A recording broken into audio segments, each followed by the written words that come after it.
পাহাড়টা কত উপরে, এখানে একটা গর্ত দিছে, মানে একদম পাহাড়ের সাথে সাথে বাজে। এখান থেকে যদি সামান্য একটা যদি এখান থেকে আসে, এই গর্তটা পুরোপুরি ভাবে ভাঙ্গা মানে চুরমাচুর হয়ে যাবে।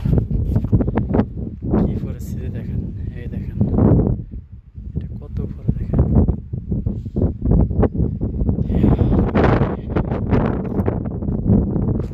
একদম মানে কি বলবো, একটা যদি ভাঙে আসে এখান থেকে, মানে পুরো গড়টা একবারে চুরমাচুর। সৌদির মাথায় কি আছে এটা আল্লাহ ফাঁকি ভালোই জানে।